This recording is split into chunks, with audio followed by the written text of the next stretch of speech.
In the day's other news, new unemployment claims fell to 860,000 last week, but job layoffs from the pandemic remained at historic highs. Meanwhile, airline executives were at the White House warning that they may have to cut 40,000 jobs next month unless Congress can pass a new relief bill. The World Health Organization warned today against letting politics affect pandemic policy. That came after President Trump publicly criticized Dr. Robert Redfield, the head of the CDC, for his statements on masks and vaccines.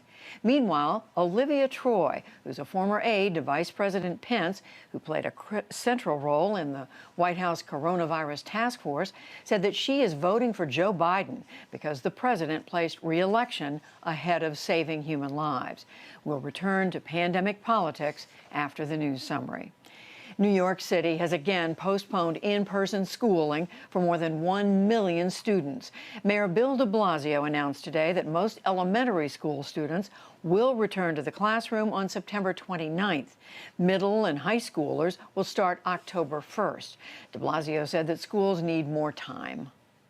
We had to have social distancing throughout schools, cleaning constantly, face coverings on students and adults alike, a host of measures that had to be put in place all system-wide. We're continuing to deepen those efforts because we have to meet that gold standard for the good of all in our school community. The city's schools are still wrestling with shortages of staff and supplies.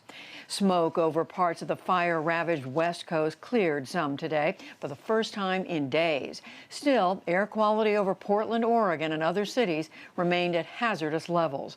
Fire crews hope that scattered rain expected this weekend will help douse more of the fires and dissipate the smoke. The head of the FBI says that its agents are focused on violent extremism and not ideology in nationwide protests over racial injustice. Director Christopher Wray testified at a congressional hearing today. It followed reports that a federal crackdown on violence during protests has netted more than 300 arrests. And on Wall Street, stocks gave ground on concerns about the economy and doubts that Congress will pass more pandemic aid. The Dow Jones Industrial Average lost 130 points to close at 27,902. The Nasdaq fell 140 points, and the S&P 500 slipped 28.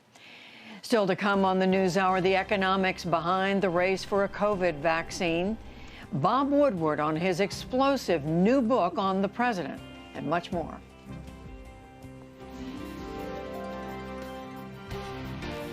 This is the PBS NewsHour from WETA Studios in Washington and in the West from the Walter Cronkite School of Journalism at Arizona State University.